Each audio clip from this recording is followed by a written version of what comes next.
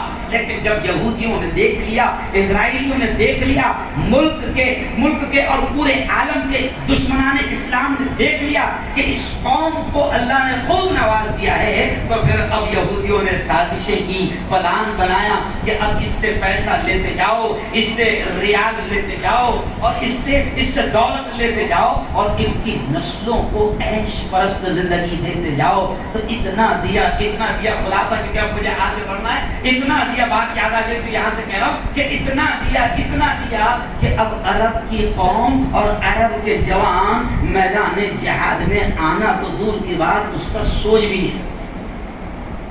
کام ہو گیا, دشمنوں کا کام ارے بولو ہو گیا. کیونکہ جس قوم کا جوان عیش میں مبتلا کر دیا جائے, جس کو اچھے کھانے کا عادی بنا دیا جائے, جس کو قالین, صوفے اور گدے اور نرم تکیے دے کر زندگی اس کو جس کی گزاری جائے, تو اب وہ جوان سے امید نہیں کی جا سکتی کہ وہ تکلیف برداشت کرنے کے لیے اور سوکھی روٹیاں کھانے کے لیے تیار ہے. اور سن لو, یہ بات ہندوستان کا کوئی عالم بولتا بھی نہیں اور بولنے کا سپنے میں بھی سوچ نہیں سکتا. سپنے کی بات کر رہا ہوں, مائک کی بات کر رہا ہوں, کہ جس قوم نے آج دنیا کے سپر پاوروں کو ہرایا, اور جس ملک میں 20 سال رہنے کے بعد سپر پاور کو جھنجھنا ملا اور ذلیل ہو کر, خار ہو کر, رسوا ہو کر نکلنا پڑا, جس دنیا کے سپر پاور کو پورا ملک جن لوگوں کو سونپنا پڑا, سن لو جوانوں, کہ انہوں نے زندگی 20 سال جنگلوں میں گزاری ہے اور پتے اور سوکھی روٹیاں کھا کر گزاری ہے, جب سپر پاور کو نکالنے میں کامیاب ہوئی. کیونکہ عیش پرست زندگی کی انہوں نے عادت نہیں ڈالی. اور 2 دن پہلے جب وہ ملک آزاد ہو گیا اور وہاں سے امریکہ کو بھاگنے پر مجبور کر دیا گیا, تو 2 دن پہلے آپ نے وہاں کے ملک کے, اب وہاں پر جتنے بنے ہیں وزیر, منتری, شکشن منتری, وزیر داخلہ اور جتنے بھی سب بنے ہیں, ماشاء اللہ سب علماء بنے ہیں. پی ایم بھی کون بنا؟ امام صاحب. پی ایم کون بنا؟ امام صاحب. سی ایم کون بنا؟ مؤذن صاحب. کون بنا؟ مولانا کی بات بھی یاد آنا چاہیے. اللہ بات ہے. تو سی ایم, پی ایم, وزیر داخلہ, شکشا منتری, ایجوکیشن منسٹر, فائنانس منسٹر سب مولانا بنے ہیں. اور 2 دن پہلے کی ایک تصویر آپ نے دیکھا ہوگا جو سوشل میڈیا پر وائرل ہوئی ہے کہ دنیا کے انٹرنیشنل چینل کی ایک رپورٹر جو لیڈیز ہے, جو خاتون ہے, جو عورت ہے, وہ وزیر صاحب کا, منتری صاحب کا انٹرویو لینے پہنچی تو وہ مائک لے کر کھڑی ہے, اور ہمارے مولانا صاحب اور منتری صاحب انٹرویو کیسا دے رہے ہیں کہ وہ ایسی نیچے نگاہیں ہیں اور انٹرویو دے رہے ہیں, منتری ہے. اب میں کیا سمجھانا چاہ رہا ہوں اس سے, اب اگلا جملہ سنو کہ جس قوم کو ظالم اور قاتل بول کر بدنام کیا گیا, جس قوم کو یہ کہا گیا کہ یہ عورتوں کے حق دبانے والے لوگ ہیں, یہ عورتوں پر ظلم کرنے والے لوگ ہیں, ارے وہ قوم کا منتری اور منسٹر اور سی ایم اس عورت کی طرف جو انٹرویو لینے آئی ہے انٹرنیشنل میڈیا کی, وہ اس کی طرف نگاہ اٹھا کر دیکھنے کو تیار نہیں, تو وہ عورتوں پر ظلم کیا کرے؟ آخر دنیا نے دیکھا کہ اللہ نے ان کو غالب کیا بغیر کسی ہتھیار کے, جبکہ دنیا کے سپر پاور کے پاس میں میزائل تھا اور نہ جانے کیا ٹیکنالوجی تھی, لیکن اللہ نے ان لوگوں کو غالب کیا, ان جوانوں کو غالب کیا کہ جنہوں نے 20 سال تک کے جنگلوں کی زندگی گزاری اور عیش ان کی زندگی میں کبھی آیا ہی نہیں, تو آج اللہ نے ان کو دنیا کے سپر پاور پر غالب کیا. بس یہی جملہ کہہ کے آج یہ جوانوں کو دیکھتے ہوئے مولانا یہ بات مجھے یاد آ گئی کہ جوانوں اس وقت ملک دشمن طاقتیں، مسلمان دشمن طاقتیں اور اسلام دشمن طاقتیں یہی کوشش کر رہی ہے کہ تمہیں زندگی میں عیش پرست زندگی کا عادی بنا دیا جائے. آج سعودی عرب جس جگہ سے دین نکلا تھا، جس جگہ سے اسلام نکلا تھا، جس جگہ میں ہمارے نبی آئے تھے اور پوری دنیا میں اسلام پھیلا، آج سعودی عرب کا اسرائیل نے اور یہودیوں نے اور اسلام دشمن طاقتوں نے یہ حال کر دیا کہ اسی سعودی عرب میں جہاں سے میرے نبی نے ناچ گانے کو ختم کیا، جہاں سے پوری دنیا میں اسلام پھیلا، آپ نے دیکھا ہوگا کہ 2 مہینے پہلے اسی پاک سرزمین پر جو ملک ہے میرے نبی کا، جو ملک ہے میرے نبی کا، جس ملک سے نبی نے ناچ گانے کو ختم کیا تھا، بے حیائی کو ختم کیا تھا، ننگے پن کو ختم کیا تھا، آج اسی ملک کی حکومت کے حکمران ہمارے یہاں کے ناچنے والوں کو کروڑوں روپے دے کر بلا رہے ہیں اور سعودی عرب میں ناچ گانوں کے محفل سجا رہے ہیں. دیکھا کہ نہیں دیکھا تم نے؟ ایسے ہی بولو، دیکھا نا بھائی؟ کبھی سوچ سکتے تھے کہ اتنے برے دن آئیں گے؟ کبھی ہم سوچ سکتے تھے کہ نبی کے ملک میں ناچ گانا ہوگا؟ نبی کے ملک میں یہاں کے 2 کوڑی کے لوگ جائیں گے اور وہاں کروڑوں روپے لے کر ناچیں گے اور بے حیائی بے شرمی پھیلائیں گے؟ اس وقت بھی جب یہ حال ہوا تو میں نے ہندوستان میں رہ کر سعودی حکومت کے خلاف بولا، اور سعودی حکومت کے خلاف بولنا بڑا خطرناک مانا جاتا ہے، بڑا خطرناک مانا جاتا ہے. میں نے اس وقت بھی سعودی حکومت کو کہا کہ تم یہ نہ سوچو کہ یہ تمہارے باپ کی سرزمین اور تمہارے باپ کا ملک ہے. یہودیوں کی اولادوں، تم یہ مت سوچو کہ یہ تمہارے باپ کی، یہ میرے نبی کا ملک ہے، اور اس سرزمین سے ملک کا نہیں پوری دنیا کا مسلمان محبت کرتا ہے. اس کی خواہش ہوتی ہے کہ زندگی میں ایک بار میں مکہ جاؤں، اس کی خواہش ہوتی ہے کہ میں زندگی میں ایک بار نبی کے روضے پر حاضری دوں. اور میں نے سعودی حکومت کو کہا کہ ہم ہندوستان میں بیٹھ کر تمہارے خلاف ماحول بنائیں گے. دھمکیاں آنے لگی کہ حج کو آنے نہیں دیا جائے گا، تمہارا پاسپورٹ یہ ہو جائے گا، وہ ہو جائے گا. میں نے کہا کوئی ضرورت نہیں، ایک حج ہو گیا، 3 عمرے ہو گئے. یہ بات میں آپ کو کیوں کہہ رہا ہوں کہ جوانوں یہ پورا عالمی سازش ہے مولانا، یہ پوری عالمی سازش ہے کہ اس قوم کے جوان کو ناچ گانے اور عیش کی زندگی کا عادی بنا دو. کیونکہ یہودی جانتے ہیں، اسرائیلی جانتے ہیں، یہ اسلام کے دشمن جانتے ہیں کہ اگر اس قوم کا جوان عیش پرست ہو گیا تو پھر نماز میں اس کو مزہ نہیں آئے گا، تلاوت میں اس کو مزہ نہیں آئے گا، روزہ رکھنے میں اس کو مزہ نہیں آئے گا، دین کی مجلسوں میں اس کو مزہ نہیں آئے گا. بہت زیادہ پبلک آ گئی، تھوڑا سا آ جاؤ، قریب قریب آ جاؤ، بعد میں اپن سفید درست کرنے کی، بعد میں سفید درست کر ادھر ادھر آ جاؤ آپ ادھر. بہت زیادہ لوگ ہیں، میں بہت اہم بات کر رہا ہوں. اللہ جو ڈالتا ہے دماغ میں ہمیں دیکھتے جاتے، اور اللہ ہی جانتا ہے اس کو کب کیا ہوا.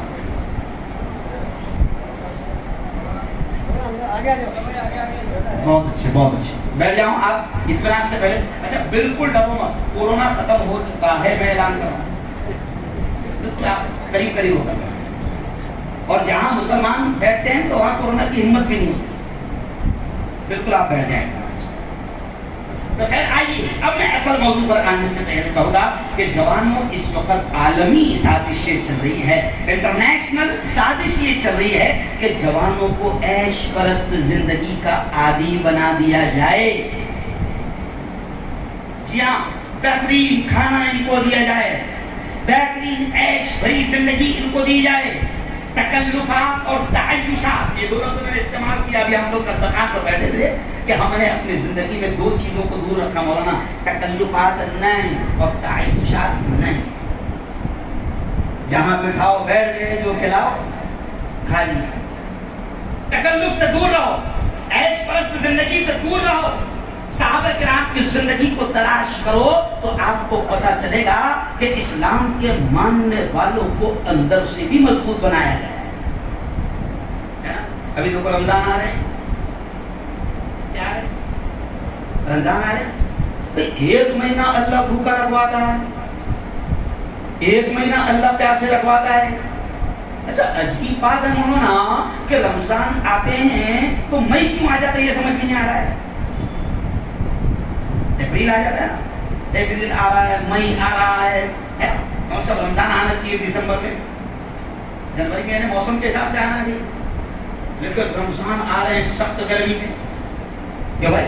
اور ایک مہینہ اللہ بھوکے رکھوا رہا ہے، ایک مہینہ اللہ پیاسے رکھوا رہا ہے، اتنی کڑی مشقت کہ کافر تو سوچ بھی نہیں پاتے ہیں. ہمارے ہندو بھائیوں سے جب بات ہوتی ہے تو وہ بالکل سوچ بھی نہیں پاتے کہ یار بچی ہے تمہارا، میری بچی 13 سال کی ہے، تو ایک مرتبہ اس نے روزہ رکھی ہوئی تھی، تو میرے 2-3 پترکار دوست آ گئے اور انہوں نے دیکھا کہ میں نے کہا کہ اس کا روزہ ہے، وہ 13 سال کی اور مئی کا مہینہ ہے، تو وہ ایک دم ہندو بھائی ایک دم اچھا میں لے گئے. تو کہا صاحب ابھی روزہ کتنے گھنٹے کا ہے؟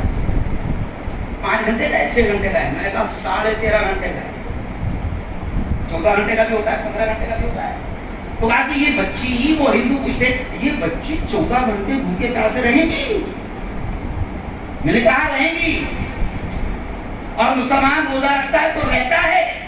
اب ایک دماغ میں اس کے دماغ میں سوال آ گیا، یار مفتی صاحب تمہارا اللہ اتنی مجبوری میں تم کو کیوں ڈالتا ہے؟ اس کے بعد بولو تمہارا اللہ تم کو اتنی پریشانی میں کیوں ڈال رہا ہے؟ تو میں نے اس کو آیت سنائی جو میں نے ابھی پڑھی کہ دیکھو روزے کے تعلق سے اللہ کیا کہتا ہے، روزے کے تعلق سے کیا کہتا ہے کہ میں نے، اللہ کہتا ہے کہ میں نے روزہ کیوں رکھا، میں نے روزہ کیوں رکھا؟ تو اللہ کہتا ہے یا ایھا الذین آمنو، اے وہ لوگ جو ایمان لے آئے. اللہ ایمان والوں سے کہہ رہا ہے. حالانکہ بہت ساری آیتیں قرآن میں ناس لفظ بھی ہے تو اس میں اللہ تمام انسانوں سے کہتا ہے، اور کچھ آیت ایسی جس میں اللہ اسپیشل کس سے کہہ رہا ہے؟ ایمان والوں سے. دیکھو خطبہ نکاح پڑھتے ہیں تو خطبہ نکاح میں جو آیت ہے اس میں کیا کہتا ہے اللہ؟ پہلی آیت جو قاضی صاحب پڑھتے ہیں، یا ایھا الناس، اے تمام انسانوں. وہاں مسلمانوں نے کہا، اللہ نے کیا کہا؟ یا ایھا الناس، اے تمام انسانوں، اتقوا ربکم، ڈرو تمہارے اس پروردگار سے، ڈرو تمہارے اس پیدا کرنے والے سے، الذی خلقکم من نفس واحدہ، جس نے تم سب کو ایک جان سے پیدا فرمایا. تو یہ جو آیت نکاح میں پڑھی جاتی ہے اس میں پہلا لفظ جو آتا ہے تو ایمان والے نہیں کہا جاتا ہے، بلکہ اللہ کہتا ہے اے تمام انسانوں. اللہ رمیش سے بھی کہتا ہے، پرکاش سے بھی کہتا ہے، گنیش سے بھی کہتا ہے، ہارون سے بھی کہتا ہے، عبداللہ سے بھی کہتا ہے، کرسچن سے بھی کہتا ہے، بودھ سے بھی کہتا ہے، جین سے بھی کہتا ہے، برہمن سے بھی کہتا ہے، اے تمام انسانوں، اے تمام میرے بندو، ڈرو تمہارے پروردگار سے جس نے تم سب کو ایک جان سے پیدا فرمایا. تو کہیں کہیں اللہ تمام انسانوں سے حکم دیتا ہے، اور کبھی کبھی اللہ اسپیشل کس سے کہہ رہا ہے؟ ارے بولو ایمان والوں سے. تو اب روزے کے تعلق سے اللہ نے کافروں سے نہیں کہا، روزے میں اللہ نے کافروں سے نہیں کہا، اس لیے کہ اللہ جانتا ہے کہ جس کے دل میں ایمان نہیں وہ روزہ رکھ بھی نہیں سکتا. ہم دیکھیں کتنا عجیب پوائنٹ ہے. اللہ نے یہ نہیں کہا یا ایھا الناس کتب علیکم الصیام، اے لوگوں تم پر روزہ فرض کر دیا میں نے، نہیں. وہاں اللہ جانتا ہے کہ روزہ کافر کی ہمت ہی نہیں ہوگی. جس کا میرے پر ایمان ہوگا، اللہ کہتا ہے جس کا میری ذات پر ایمان ہوگا وہی ہمت کرے گا 16 گھنٹے پیاسا رہنے کی، وہی ہمت کرے گا 16 گھنٹے نفسانی خواہشات کو چھوڑنے کی، وہی ہمت کرے گا 16 گھنٹے بھوک اور پیاس کو چھوڑنے کی. تو اللہ نے ایمان والوں سے کہا یا ایھا الذین آمنو، اے وہ لوگوں جو ایمان لے آئے، او میری بندیوں، او میرے بندو، میں نے تم پر روزوں کو فرض کر دیا. اور پھر اللہ نے خود کہا کہ میں تمہیں بھوکا کیوں رکھواتا ہوں، میں تمہیں پیاسا کیوں رکھواتا ہوں. بھائی کیا گرمی کے روزے میں 1 بجے آپ کے چہرے پر 12 بجتے ہیں، آپ کے تھوڑے پر تو اللہ کو خوشی ہوتی ہے. تو بہت پریشان ہے تو اللہ بڑا خوش ہوتا ہے. اللہ کو کیا ملتا ہے بھائی؟ اللہ کو کیا ملتا ہے؟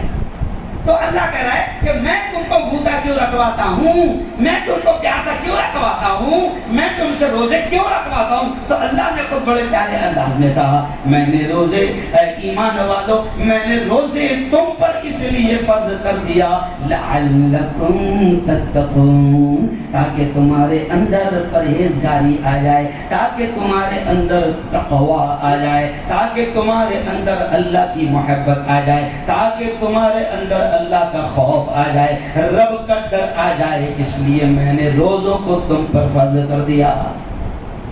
تو روزہ ایک ٹریننگ ہے، روزہ کیا ہے؟ Training, not for game, training ہے روزہ۔ جیسے آرمی میں، آج صبح مجھے ایک آرمی والے کا فون آیا، کہا کہ صاحب کشمیر سے بول رہا ہوں، مجھے لگا شاید کشمیر فلموں کی بات کر رہا ہوں، کیونکہ ابھی شیطان ابھی چلا رہا ہے۔ میں نے بہت خطرناک جواب دیا ہوں کہ میں نے کہا ٹھیک ہے، بہت اچھی بات ہے، ظلم سامنے آنا چاہیے کہ کون کون ظالم تھے، تو میں نے کہا ٹھیک ہے انشاءاللہ میں گجرات 2002 میں میں ڈائریکٹر بنوں گا۔ دی کشمیر فائل آ رہی ہے تو میں نے کہا دی گجرات فائلز 2002 میں ڈائریکٹر بنوں گا۔ اگر آپ نے مدد کرے تو میں خود فلم بناؤں گا اور بتاؤں گا کہ اس وقت قاتل کون تھا، بتاؤں گا کہ اس وقت اصل ظالم کون تھا، سمجھ رہے آپ؟ تو خیر اب وہ آرمی کا فون آیا تو کہا کہ صاحب میں کشمیر سے بول رہا ہوں، آپ کی خبریں وغیرہ بڑی لگاتار دیکھتا ہوں، آپ زبردست انداز میں بولتے ہیں اور میں آرمی میں ہوں، میں آرمی میں ہوں۔ بہت اچھی بات ہے، آپ آرمی میں؟ پھر دھیرے سے پوچھتا ہے کہ آج ہی شب برات ہے نا، ہم لوگ بھی تیاری کرتے اور آپ کا کم کا بیان ہم نے لائیو سنے ہیں شب برات پر۔ میں نے کہا بہت اچھی بات ہے۔ پھر میں نے اس کو بھی سمجھاتے کہا کہ جیسے آپ کو آرمی کو ٹریننگ دی جاتی ہے، آرمی کو ٹریننگ دی جاتی ہے سخت، فوج والوں کو ٹریننگ دی جاتی ہے، ایسے ہی اللہ کہتا ہے کہ روزے کے ذریعے سے میں تم کو ٹریننگ دینا چاہتا ہوں تاکہ تمہارے اندر خدا کی محبت آ جائے اور ڈر بھی آ جائے۔ اب آپ بولیں گے کیسے آتا ہے؟ تو دیکھو میں اس کی مثال دیتا ہوں کہ جب آدمی روزہ رکھتا ہے، جب آدمی روزہ رکھتا ہے تو ڈر کیسے آتا ہے، اور ڈر کے ساتھ ساتھ محبت بھی، ڈر کے ساتھ ساتھ اللہ کی محبت بھی، کہ ڈر اور خوف اور محبت کیسے اللہ کی آ جاتی ہے کہ دیکھیے اکیلا ہے آدمی یا اکیلی عورت ہے، بچے بھی اسکول چلے گئے ہیں، شوہر بھی ڈیوٹی پر کام پر مزدوری پر چلا گیا ہے، یہ اکیلی اپنے گھر میں ہیں، سب کچھ اس کے سامنے ہے، اس کو خوب پیاس بھی لگی ہے، 2 بجے پر سخت دھوپ کا ٹائم ہے، پیاس بھی لگی ہوئی ہے، پانی موجود ہے، بھوک بھی لگی ہوئی ہے، کھانا موجود ہے، شوہر نہیں ہے، بچے نہیں ہیں، کوئی انسانی آنکھ دیکھنے والی نہیں ہے، مگر کون سی چیز ہے جو اکیلے میں بھی اگر آپ نے روزہ رکھا تو آپ کو پانی پینے نہیں دیتی؟ کون سی چیز ہے جو اکیلے میں بھی آپ کو کھانا کھانے نہیں دیتی، جبکہ آپ کو معلوم ہے کوئی دیکھنے والا نہیں، کوئی منع کرنے والا نہیں، کوئی روکنے والا نہیں، کوئی ٹوکنے والا نہیں، پھر بھی آپ کھاتے پیتے نہیں ہیں؟ کون سی چیز ہے؟ تو اسی چیز کا نام ہے تقویٰ، کہ آپ کے دل میں یہ خیال ہے کہ میں نے اللہ کے لیے ارے بولو روزہ رکھا ہے، تو اللہ کہتا ہے میرے بندے بس یہ 1 مہینہ میں تجھے یہی ٹریننگ کروانا چاہتا ہوں کہ جیسے تو اکیلا تھا اور پینے کو ڈر رہا تھا، کھانے کو ڈر رہا تھا، تجھے یہ خیال تھا کہ میں نے روزہ رکھا ہے رب کے لیے، تو کھا نہیں پا رہا تھا، تو نے کھایا نہیں پیا نہیں، میری محبت نے تجھے روکے رکھا، میرے حکم نے تجھے روکے رکھا، تو اللہ کہتا ہے بس میں 1 مہینہ میرے بندو تم کو یہی ٹریننگ کروانا چاہتا ہوں کہ بعد کی زندگی بھی تمہاری ایسی گزرے۔ یہ ٹریننگ ہے، ورنہ اللہ کو کیا مل رہا ہے بھوکا رکھوا کر؟ اللہ کو کیا مل رہا ہے پیاسے رکھوا کر؟ ارے کتنا جب آدمی روزہ رکھتا ہے تو کتنا اس کے دل میں تقویٰ آ جاتا ہے۔ میں نے دیکھا کہ ایک 27 سال کے جوان کا ایکسیڈنٹ ہوا، 27 سال کا جوان، اور افطار کے وقت میں ہوا، یعنی افطار کے لیے گھر آ رہا تھا، تڑپ رہا ہے، خون بہ رہا ہے، خون بہ رہا ہے، بے ہوشی کا حالت، خون بہ رہا ہے، افطار کے لیے گھر آ رہا ہے، 7 یا 8 منٹ باقی ہے۔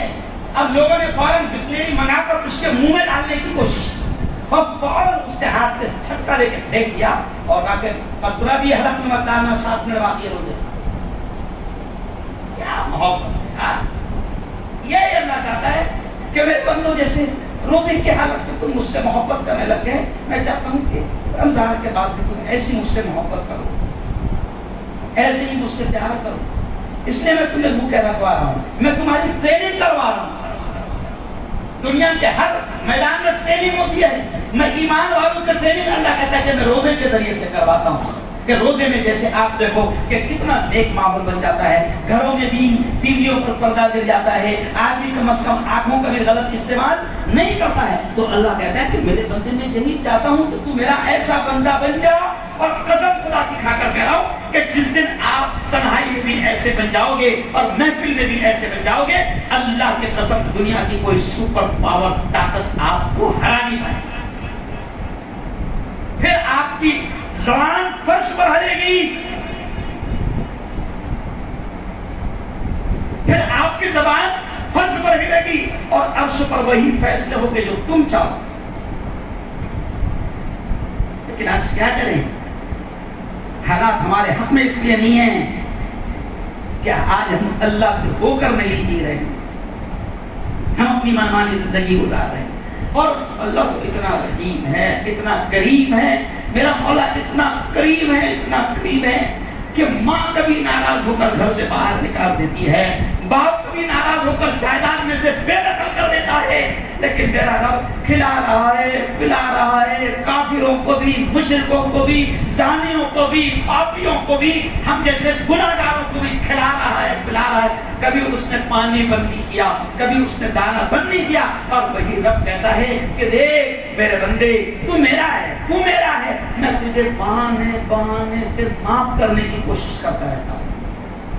آج بھی جو رات مل رہی ہے کے لیے مل رہی ہے؟ ارے بولو، بہانہ ہے، بہانہ.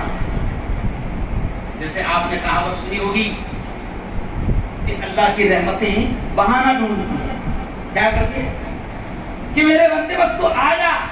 سمندر کے جھاگ کے برابر اگر تو نے گناہ کیا ہوگا، بارش کے قطروں اور ریت کے ذرے کے برابر بھی اگر تو نے گناہ کیا ہوگا، تو اللہ کہتا ہے میرے بندے آ جا، بس ایک مرتبہ تو سچے دل سے کہہ دے کہ میرے مولا معاف کر دے، معاف کر دے، اب نہیں کروں گا.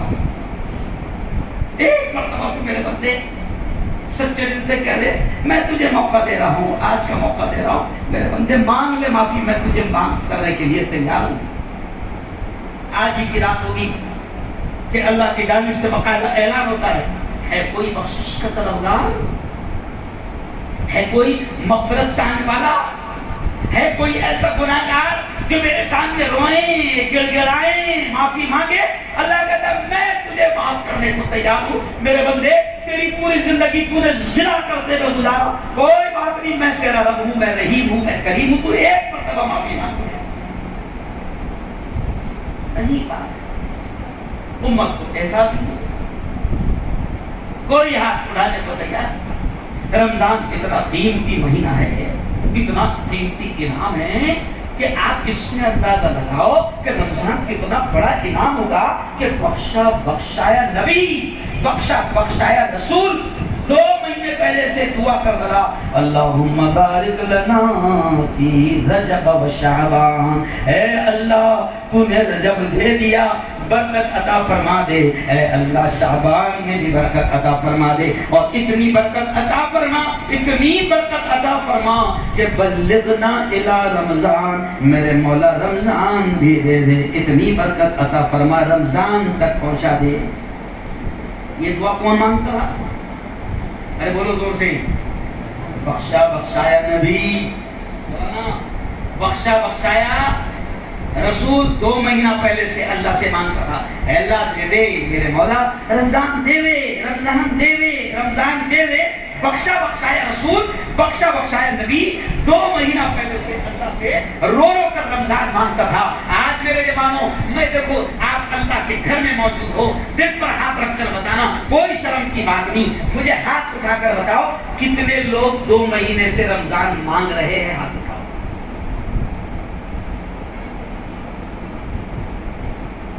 1% بھی نہیں ہے. یعنی ہم کو احساس ہی نہیں ہے نا کہ رمضان بھی کوئی چیز ہے. احساس ہی، جبکہ رمضان اتنی بڑی چیز ہے کہ نبی مانگ رہا ہے، 2 مہینے پہلے سے دعائیں مانگ رہا ہے کہ اللہ ڈال دینا. وجہ کیا ہے؟ کیونکہ نبی جانتا ہے کہ رمضان ایک ایسا مقدس مہینہ ہے کہ اللہ کے نبی نے خود کہا کہ جس خوش نصیب کو ایک رمضان اگر مل جائے تو گویا کہ وہ ہزاروں سال کی عبادتوں کے ثواب کو اپنے دامن میں سمیٹ لے. ایک رمضان مل جائے تو نبی نے خود کہا، کیا کہا؟ کہ وہ ایک رمضان اتنا قیمتی ہوگا، اتنا قیمتی ہوگا کہ نبی نے خود کہا کہ اللہ اتنا خوش ہوتا ہے رمضان میں کہ اللہ کہتا ہے میرے بندے تو نفل پڑھے گا تو میں فرض کا ثواب دوں گا، تو ایک فرض پڑھے گا میں 70 فرضوں کا ثواب. تو کتنا اچھا موسم ہے. تو پھر نبی کیوں نہیں مانگیں گے؟ کیوں بھائی نبی کیوں نہیں مانگیں گے؟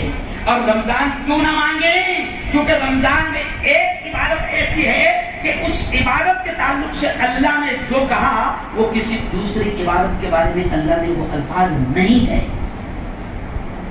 رمضان میں ایک عبادت ایسی ہے کہ اللہ کے نبی کہتے ہیں کہ اللہ یہ کہتا ہے، اسے حدیث قدسی کہتے ہیں، جس میں الفاظ اللہ کے ہو اور زبان رسول اللہ کی.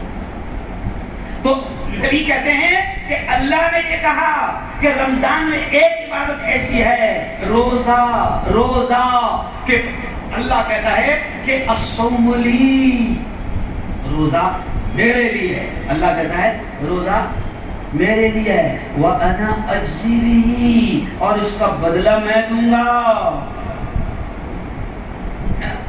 حالانکہ نماز بھی کس کے لیے؟ ارے بولو نماز بھی اللہ کے لیے یار. ابھی اپن نیت باندھیں گے تو کیا باندھیں گے؟ ارے بولو خاص واسطے بھائی یہی نیت باندھیں گے نا، خاص واسطے. تو نماز بھی تو میرے مولا تیرے لیے ہے. روزہ رکھتے ہیں تو اس میں بھی تیرے لیے کہتے ہیں، زکات بھی تیرے لیے، حج بھی تیرے لیے، ہر عمل تیرے لیے. لیکن تو میرے مالک اسپیشل روزے کے بارے میں ایسا کیوں کہہ رہا ہے؟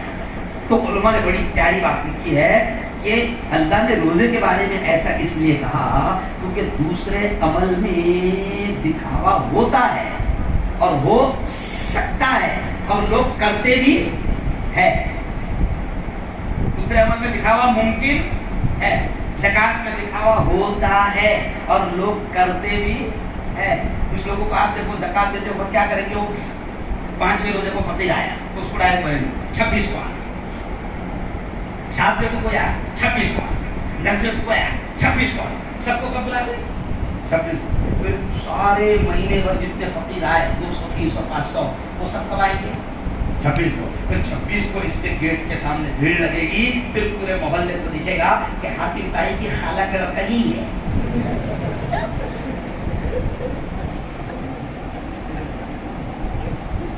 حاتم تائی کا خاندان یہی بلال مسجد کے بازو میں. تو لوگ زکات میں دکھاوا ارے بولو کرتے ہیں، حج میں دکھاوا کرتے ہیں.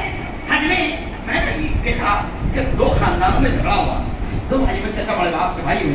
تو میں نے ان سے کہا کہ یار کل تمہارے بڑے ابا کی لڑکی کی شادی ہے تو تم تو آج ہی چل جاؤ گے. میں دیکھو شارٹ وقت کم ہے تو میں نے کہا تم تو آج ہی چلے جاؤں گے. تو اس نے کیا کہا چچا کے وجہ نہیں، مفتی صاحب ہم ایک بھی وہاں جانے نہیں والے ہیں. میں نے کہا کیا پرابلم ہے؟ میں نے کہا تمہارے چاچا نے تو رکتے میں جو شادی کا رکتا آتا ہے ادائی میں، تمہارے چاچا نے تو باقاعدہ تمہارے ابا کا نام بھی لکھے ہوئے. تو کہا کہ مفتی صاحب ان کو ہم سے جلن کتنی ہے، ان کو ہم سے کھنس کتنی ہے. میرے باپ کا نام انہوں نے لکھے تو صحیح مگر حاجی نہیں لکھے. حاجی میں نے کہا یار اگر حج کرنا کوئی ڈگری ہوتی تو میں تو کم سے کم 30 سال سے نماز پڑھ رہا ہوں تو میں اب لکھنا شروع کر دوں گا نمازی مفتی ہارون صاحب. میں 30 سال سے نماز پڑھ رہا ہوں نا، اگر تو ایک مرتبہ حج کر لیا تو تجھے حاجی لکھنے کا ادھیکار ہو گیا. اور اتنا ادھیکار ہو گیا کہ اگر تجھے کوئی دیکھو کچھ لوگ ایسے ہیں کہ اگر آپ ان کے سامنے حاجی نہیں لگائے تو غصہ ہوتے ہیں، جھگڑے ہوتے ہیں صاحب کہ اس نے میری بے عزتی کیا، حاجی نے بولا. اچھا کچھ گھرانوں میں تو ایسا ہے کہ اگر میاں بیوی حج کر کے آ گئے تو اس دن سے وہ حاجی صاحب اور حجن صاحب ہو جاتے، پورا خاندان کو کیا بولا حجن. تو حج میں دکھاوا ہوتا ہے، لوگ کرتے ہیں. زکات میں دکھاوا ہوتا ہے، لوگ کرتے ہیں. نماز میں دکھاوا ہو سکتا ہے اور لوگ کرتے بھی ہیں. داڑھی میں دکھاوا ہوتا ہے، کر سکتے بھی ہے، لیکن کسی عمل کے بارے میں اللہ نے لکھا. اللہ نے کیا کہا؟ نماز پڑھا، فرشتے لکھ لیں گے. ابھی آپ آئے، فرشتوں نے لکھ لیا. آپ فرض پڑھیں گے اتنا اتنا ہے، سنت پڑھے ہیں اتنا اتنا، نفل چھوڑ کے بھاگ گئے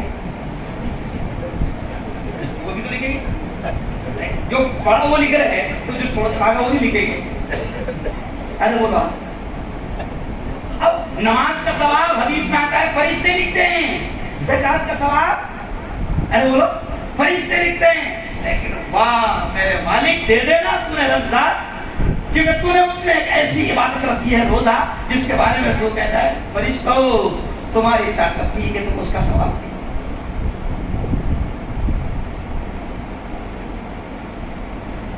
اللہ کہتا ہے محمد کہہ دو، کہہ دو.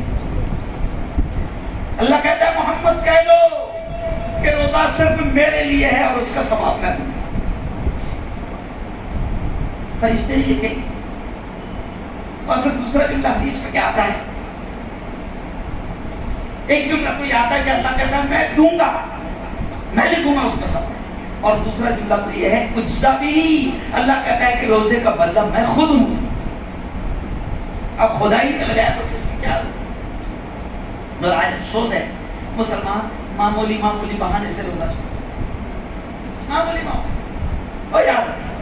وہ یارو روزہ اتنی پیاری عبادت کہ صحابہ نے جنگ کے میدان میں بھی روزہ نہیں چھوڑا. جب رمضان کا مہینہ آئے گا نا تو 17 رمضان کو کافروں کی اور مسلمانوں کی سب سے پہلی اور بڑی جنگ ہوئی تھی. نبی نے کہا تھا کہ جنگ کے موقع پر اللہ کی طرف سے اجازت ہے، تم چاہو تو روزہ چھوڑ سکتے ہو، بعد میں قضا کر لینا. لیکن پھر بھی جب دوسرا دن آیا نبی نے پوچھا کہ کس کس نے روزہ نہیں رکھا، کس کس نے روزہ نہیں رکھا، ذرا بتاؤ. تو کوئی بھی ہاتھ اٹھانے کو تیار نہیں. سب کا روزہ ہے، سب کا روزہ ہے، جنگ کا میدان ہے، روزہ ہے. حضور نے کہا کہ کیوں رکھے، اجازت تھی چھوڑنے کی اللہ کی طرف سے مجبوری میں. تو صحابہ کہتے ہیں حضور ہم نے آپ ہی کی پیاری زبان سے سنا ہے کہ رمضان کا ایک روزہ اگر چھوڑ دو پھر زندگی بھر بھی روزے قضا کرتے رہو تو اس کا بدلہ.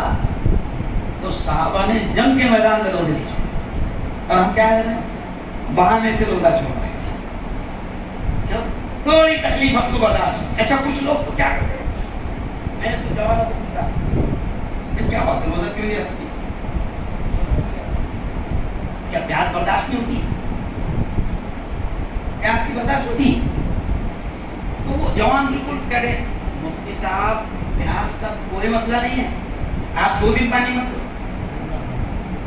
اچھی بات. اچھا کیا بھوک برداشت نہیں ہوتی؟ کیا پرابلم ہے؟ کیا بھوک کا بھی کوئی ٹینشن نہیں مفتی صاحب؟ ہے تیرا پرابلم کیا؟ جب بھوک تیرے کو کوئی ٹینشن نہیں ہے، پیاس کا تجھے کوئی ٹینشن نہیں، پھر رکھتا کیوں نہیں؟ تو پھر دھیرے سے کہتے ہو پوڑی کیا ٹینشن ہے؟ پوڑی. تو اللہ یہی تو بولتا ہے کہ اگر تجھے محبت ہوگی اور تو روزہ رکھے گا 1 مہینہ تو جو پوڑی تجھ سے 1 گھنٹہ نہیں چھوٹتی تھی، جو سگریٹ تجھ سے 1 گھنٹہ نہیں چھوٹتا تھا، اگر میری محبت تیرے دل میں آئی اور تو نے 1 مہینہ روزہ رکھا تو وہ پوڑی 16 گھنٹے چھوٹے گی، 1 مہینہ چھوٹے گی. تو اللہ یہی تو ٹریننگ دینا چاہتا ہے کہ جس پوڑی کے بارے میں جو نشے کی عادت تجھے پڑ گئی تھی، جس کے بارے میں تیرے دماغ میں یہ بیٹھ گیا تھا کہ یہ چھوٹ نہیں سکتی، تو اللہ بتاتا ہے کہ دیکھ 1 مہینہ تم نے مجھ سے محبت کیا تو چھوڑا کہ نہیں، تو اس کا مطلب عدالت اس نتیجے پر پہنچی کہ چھوٹ سکتی ہے. ارے بولو، سارے دلائل سن کر عدالت اس نتیجے پر پہنچی کہ پوڑی ہے. ارے بولو، تو اللہ یہی تو ٹریننگ کرواتا ہے نا. تو رمضان کا آخری بات، رمضان نہیں معلوم ملے گا کہ نہیں ملے گا. اب ابھی تک تو مانگے نہیں اللہ سے، سچی بات ہے، ابھی تک تو مانگے، کوئی شبہ نہیں. اب جتنے دن بچے ہیں دیکھو جتنے دن بچے ہیں، چلتے پھرتے دکان میں، کچن میں، عورتوں کو میں کہہ رہا ہوں، عورتیں بھی سن رہی میری بات کو، کوئی عورتیں سن رہی ہے، عورتوں سے میں کہہ رہا ہوں کچن میں ہیں، روٹی بنا رہے ہو، باتھ روم میں ہیں، کپڑے دھو رہے ہو، کچھ بھی کر رہے ہو، اتنا جملہ اور کوئی عربی میں بولنے کی ضرورت نہیں. اللہ میں آپ کو خاندیشی بھی سمجھتی ہوں، اردو بھی سمجھتی ہوں، گجراتی بھی سمجھتی ہوں.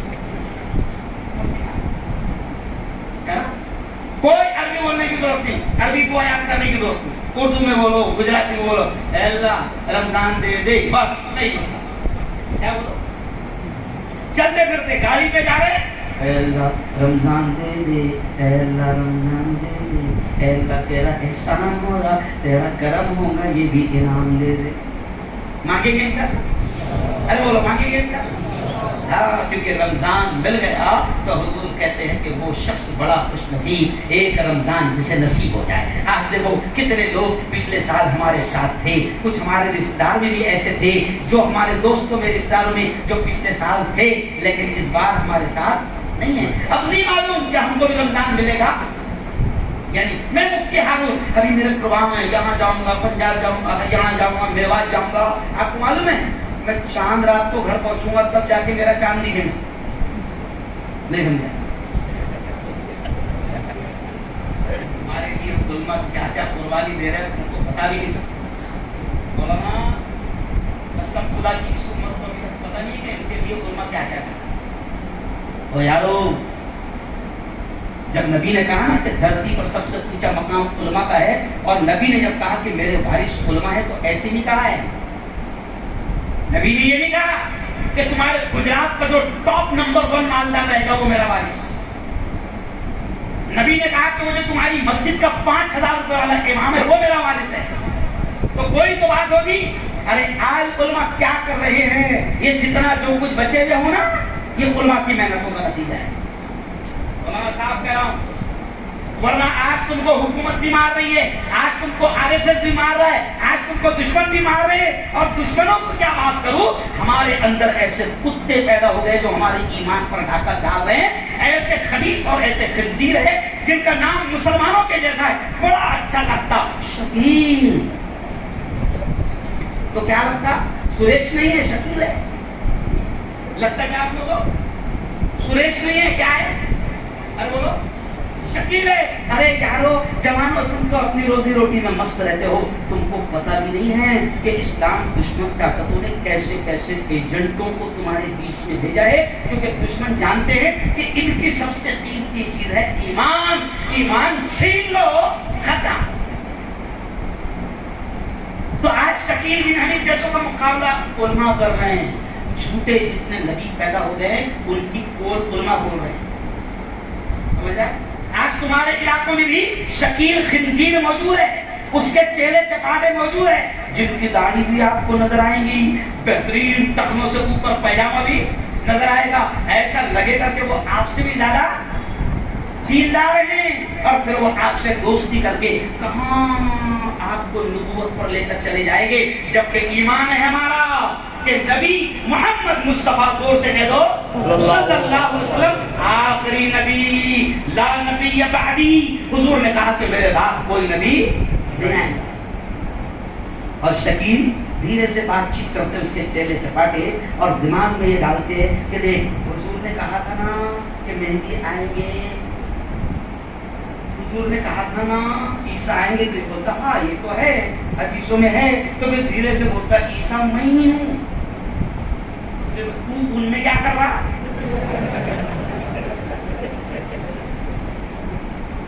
عیسیٰ اگر تو ہے تو ان میں کیا کر رہا؟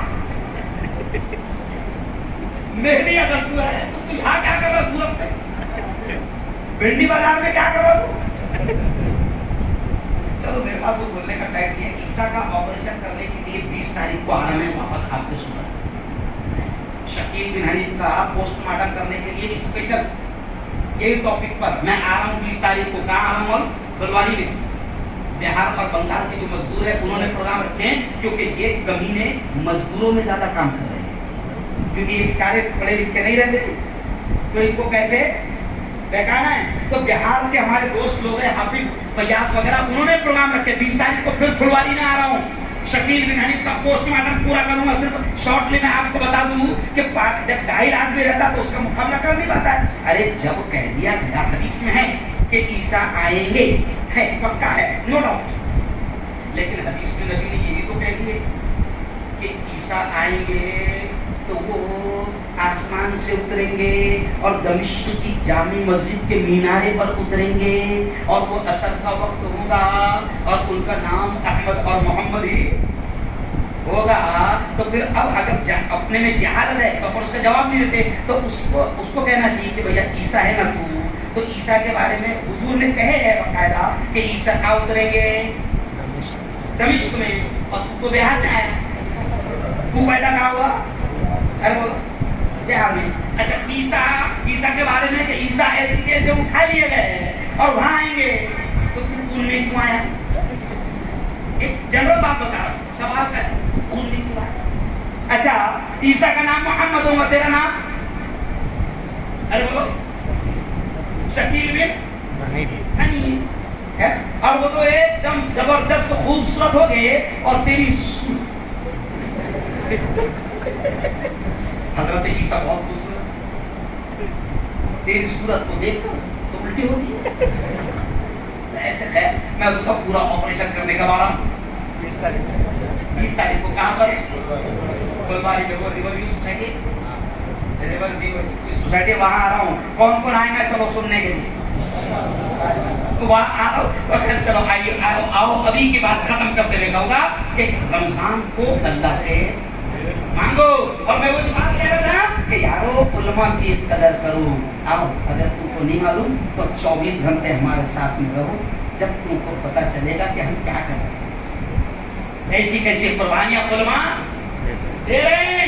یہ جو ایمان پر ڈاکہ ڈالنے والے ڈاکو بیٹھے ہوئے ہیں اور امت میں پھیلے گئے تمہارے اپنے گھروں میں, آس پاس میں, محلوں میں, ان امت کو یہ ایمان پر ڈاکوؤں سے بچانے کا کام علماء کرتے ہیں.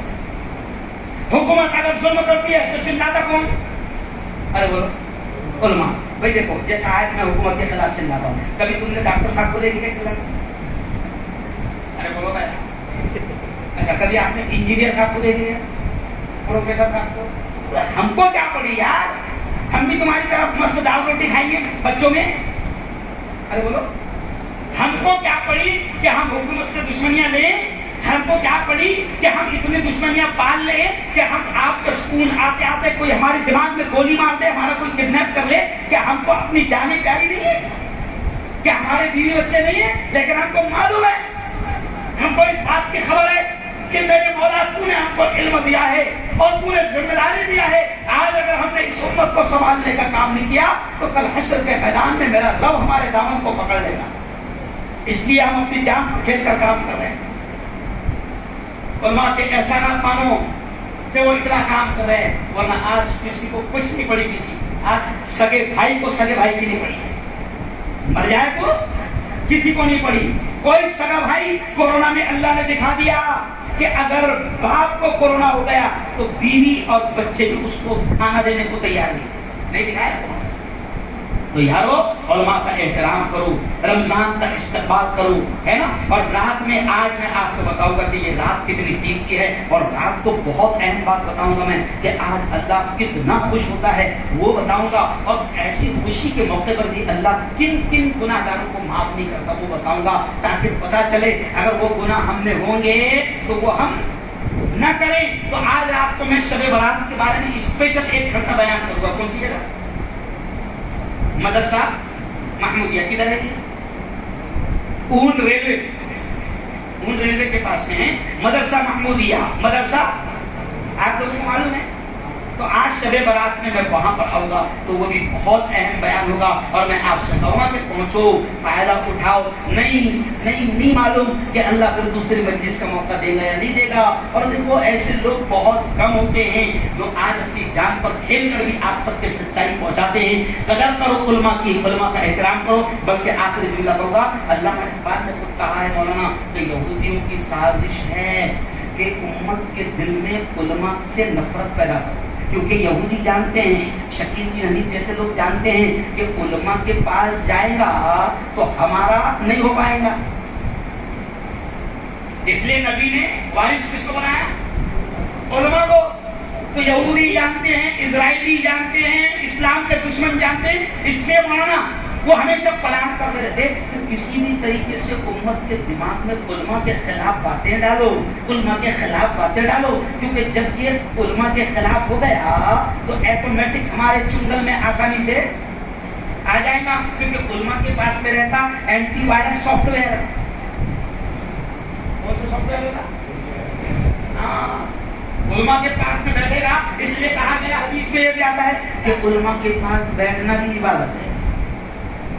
کیا ہے؟